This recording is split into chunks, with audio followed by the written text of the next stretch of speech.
Test 5. You will hear a number of different recordings, and you will have to answer questions on what you hear. There will be time for you to read the instructions and questions, and you will have a chance to check your work. All the recordings will be played once only. The test is in 4 sections. At the end of the test, you will be given 10 minutes to transfer your answers to an answer sheet. Now turn to Section 1. Section 1. You will hear a telephone conversation between a student and an employee at a university sports facility. First, you have some time to look at questions 1 to 5.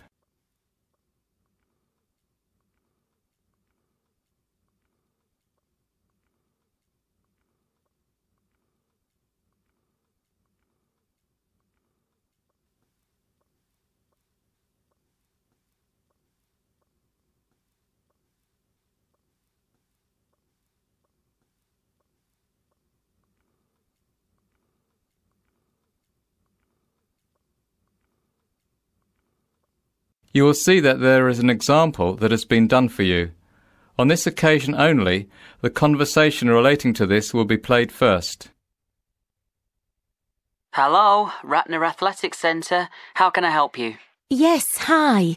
I'm interested in finding out some information about membership. Certainly. Are you a student? No, is that a problem? I was a student here 2 years ago. All right, that's no problem. Current students get membership for no charge, but recreational memberships are also available for purchase for university faculty, staff, alumni and retirees, as well as their spouses and children. The answer is no charge, so this has been filled in for you. Now we shall begin. You should answer the questions as you listen, because you will not hear the recording a second time.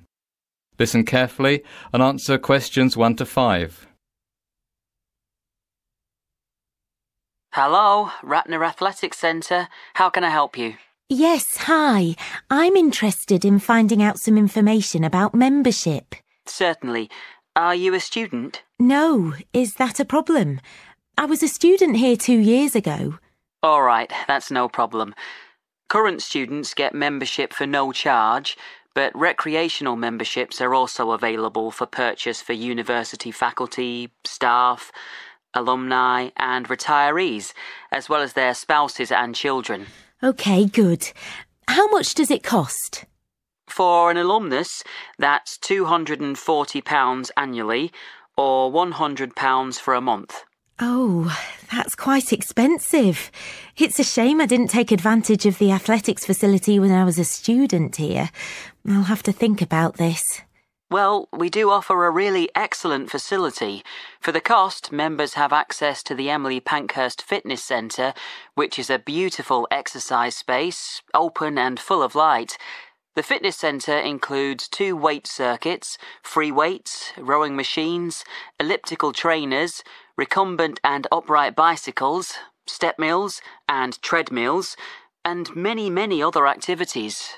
But the most prominent, and I'd have to say popular, feature of the Ratner Centre is the Dalton swimming pool. It's 50 metres by 25 metres and includes up to 20 lanes in the 25-metre dimension and 9 lanes in the 50-metre dimension, and also has 2 1-metre diving boards available. What activities specifically are you interested in? Yes, well, I'm interested in swimming and also in getting started with some weight training, although I've never tried it before in my life. I feel rather intimidated, actually. Is there instruction available? You know, someone to teach me to use the machines and maybe help me figure out a training programme to reach my goals? Yes, we have personal trainers available for an additional cost. We also offer fitness evaluation, which, by the way, I highly recommend for someone just starting out with weight training, and you would be orientated to the machines as part of this. Oh, one more thing. What are the opening hours? We're open from 6 in the morning to midnight on weekdays, and from 6 in the morning to 9 p.m. on weekends. Oh, that's good. All right, well, I guess I'd like to join. Before you hear the second conversation, you have some time to look at questions 6 to 10.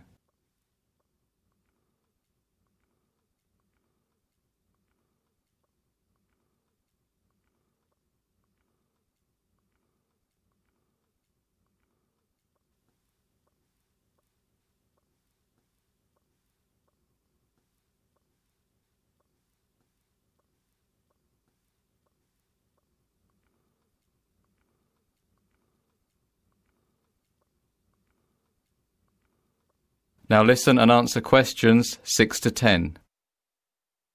Very well. Can I have your name, please? That's Shannon Fleet. SHANNON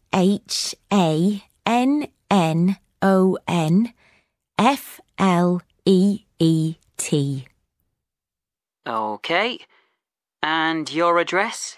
24 Whitehall Close, Newcastle. Sorry, can you please spell the street name for me? Yes, of course. That's WHITEHALLCLOSE. Got it. And your postcode? NE01EN.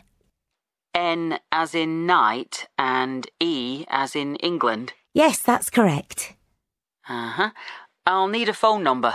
OK, it's 9765 484 493.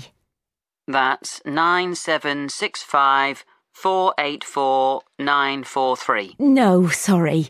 The last three numbers are 493, not 943. OK. Now, you'll need to pay when you come for the first time, and you can either pay by cash or credit card. I'll pay cash. Fine. And be sure to bring some sort of proof of address, like a bill or driver's licence. I don't drive. Will my electricity bill do? Yes, that's fine. And also bring a passport-sized photo so we can make up your membership card. OK, thanks. I'll come by this afternoon. That is the end of section 1. You now have half a minute to check your answers.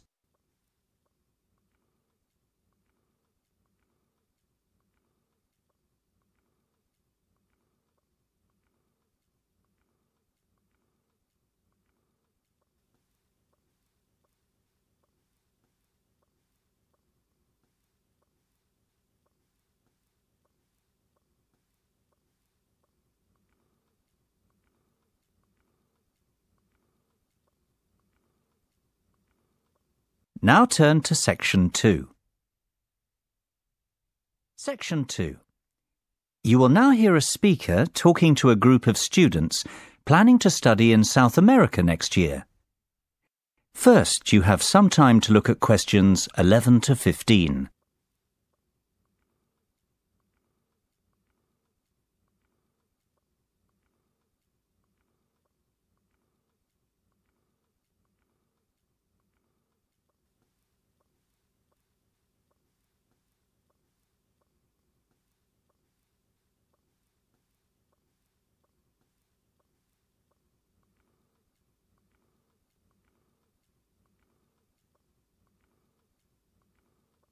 Now listen carefully and answer questions 11 to 15. Hello there. Good afternoon. Thank you for finding the time in your busy schedules to come to the International Student Office's first orientation meeting for students going abroad to South America next autumn. By the way, if you haven't already signed next to your name on our attendance lists, they're located on the table at the entrance of the auditorium. Be sure to do it on your way out. Remember, this orientation meeting is obligatory, so you need to make sure we know that you're here.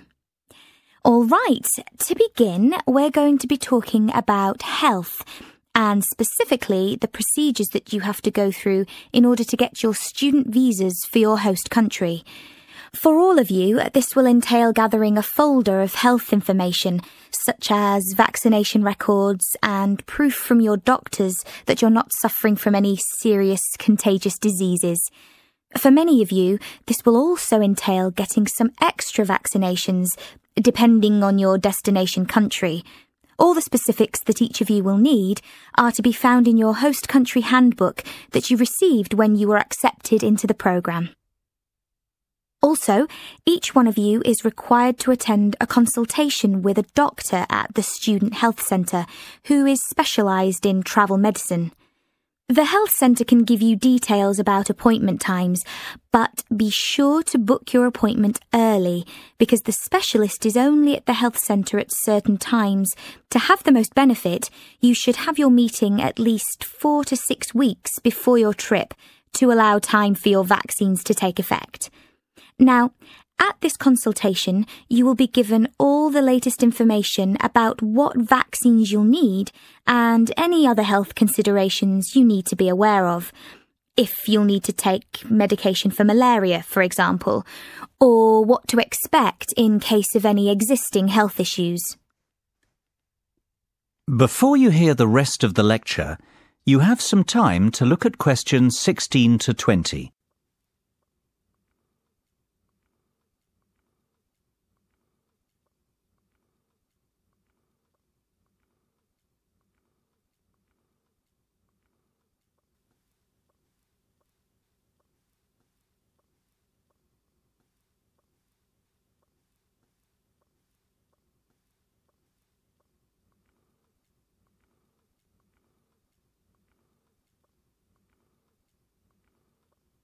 Now listen carefully and answer questions 16 to 20.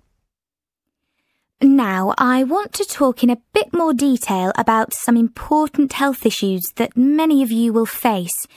First of all, I want to say a few things about malaria, which will apply to most of you with South American destinations. In most South American countries, malaria is present in some areas, but not in others. In Brazil, for example, the Amazon basin is a high-risk area, while the coastal cities, such as Rio de Janeiro and Sao Paulo, have a very low risk of malaria. So, if you will be studying in Sao Paulo, you will not need to take medication for malaria. However, if you are studying in Sao Paulo and doing fieldwork somewhere in the Amazon basin, then you will need medication. Likewise, if you plan to travel into rural regions, then you will need medication. You should be realistic about what your plans are, and if you decide not to take malaria medication, keep informed and don't travel to a high-risk area. We've had 2 instances of students returning with malaria in the last 5 years, and both cases had to do with spontaneous travel after their studies to areas with a high risk of malaria.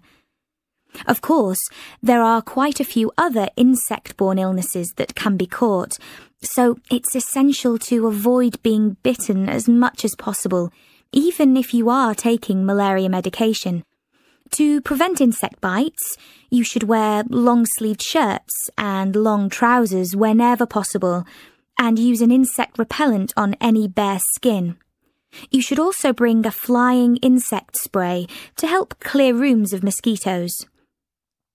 The product should contain a pyrethroid insecticide.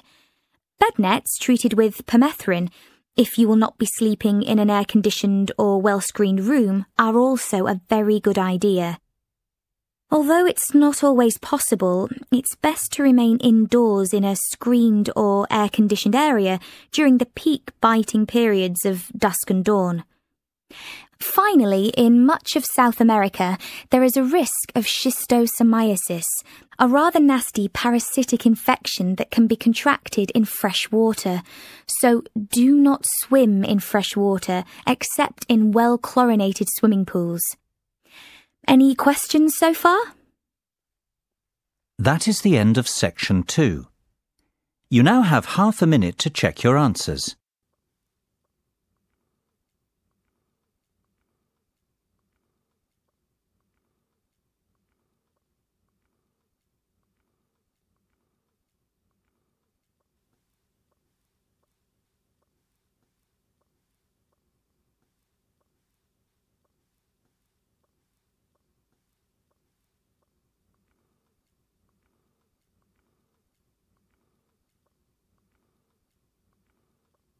Now turn to Section 3. Section 3. You will hear a group of students filling out an evaluation form for one of their classes. First, you have some time to look at questions 21 to 23.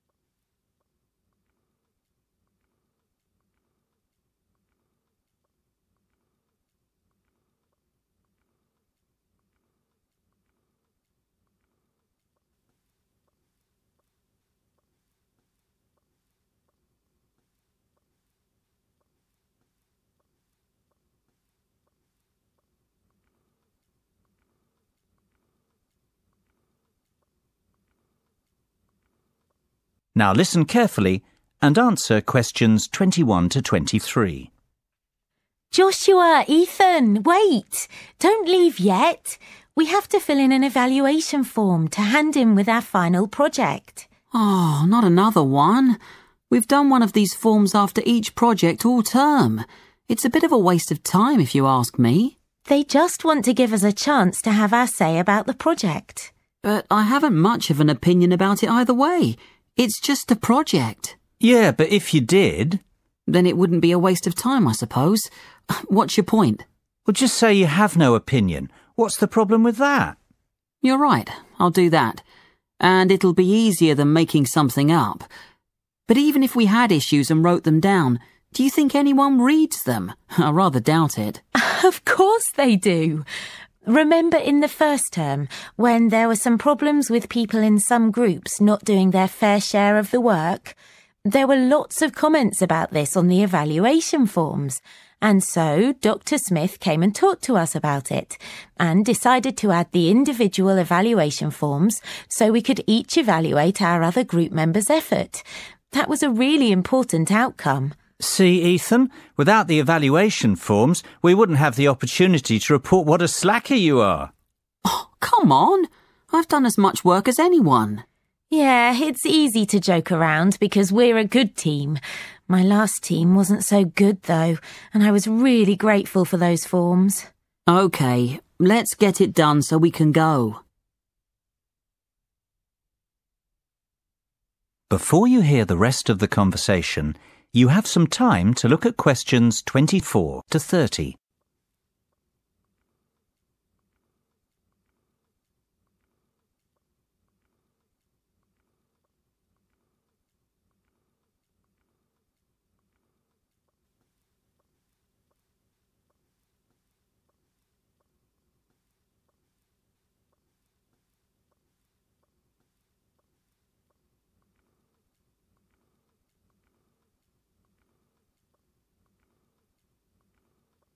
Now listen and answer questions 24 to 30. OK, first we have to rate the project from 1 to 5 and comment on any good or bad points. We do this part together. Yeah. What do you think? 4? Yeah, why not? Why 4 and not 5? I don't really think there was much wrong with it. It was a good project. The tasks were well thought out. Not like the last one, where one of the tasks was impossible because there was no research on the subject. I agree with you, Josh. There weren't technically any problems with the project. It's just that I like projects to have a sort of practical point. You know, we should see some sort of reason for doing it, other than the grade, of course. If it had some sort of real-world application, it would have been perfect. What do you think, Ethan? I don't know. Why don't we give it a 4.5? That's a good idea. Can we do that? I don't see why not, and I agree. 4.5. So, what about good points? Josh said it's well thought out. Anything else? I liked having a choice between 2 topics. I mean, some topics just don't interest some people. Yes, you're right.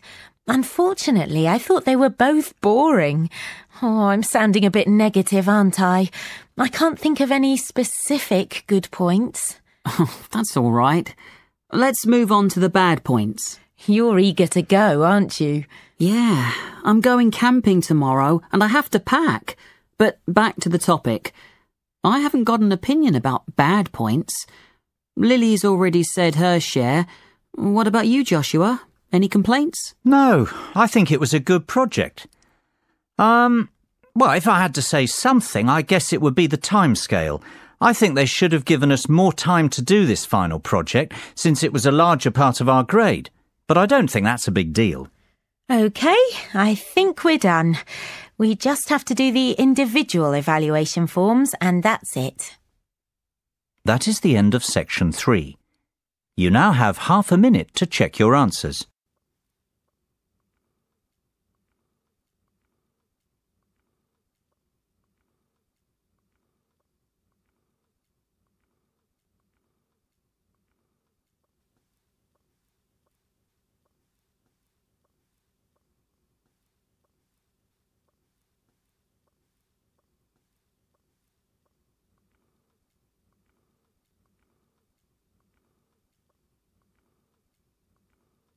Now turn to section 4. Section 4. You will hear part of a lecture in a marketing course. First, you have some time to look at questions 31 to 40.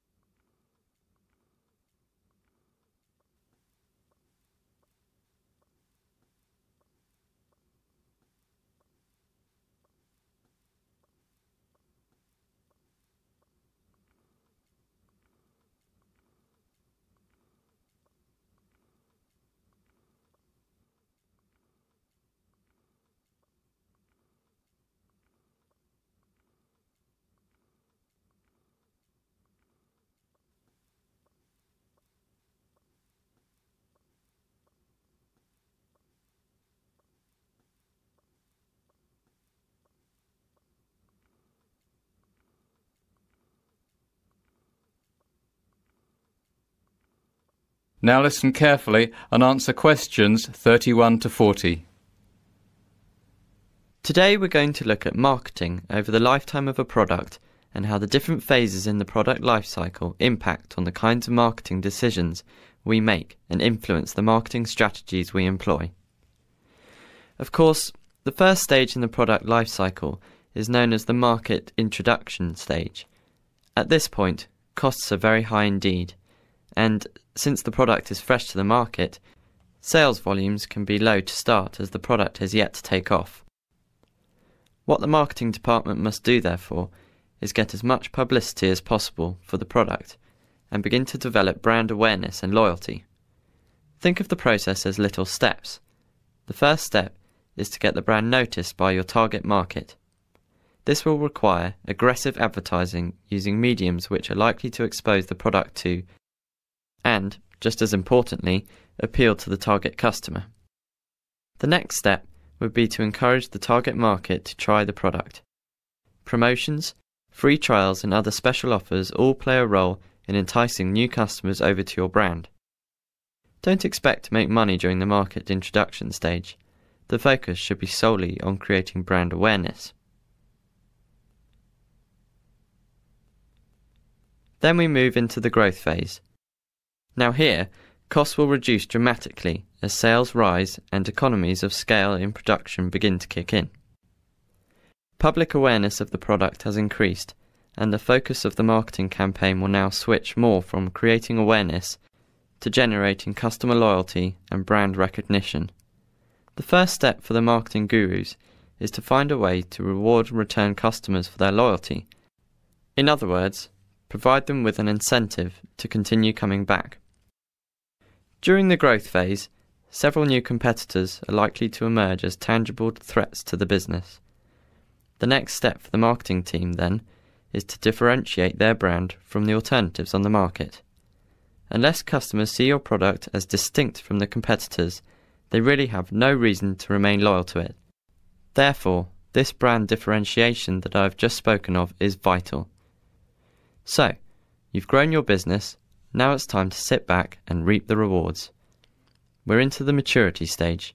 During this period, sales will peak as the saturation point is reached. Competition will be intense, however.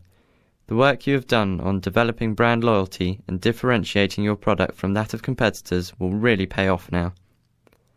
The marketing department must continue to differentiate the brand from competitors and, if possible, diversify the product features. That is, find new applications for the product in order to open up potential new markets and prolong the maturity stage. The final stage in the product life cycle is saturation and decline. Some would argue that reaching this stage is a natural progression for every product.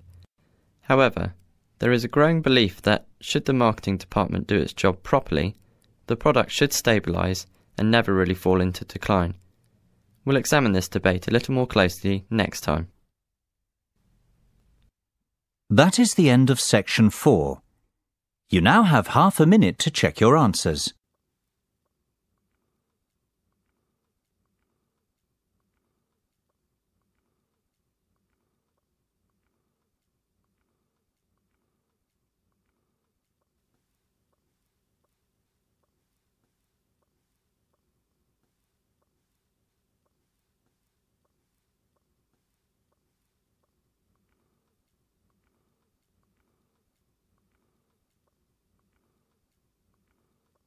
That is the end of the listening test. In the IELTS test, you would now have 10 minutes to transfer your answers to the listening answer sheet.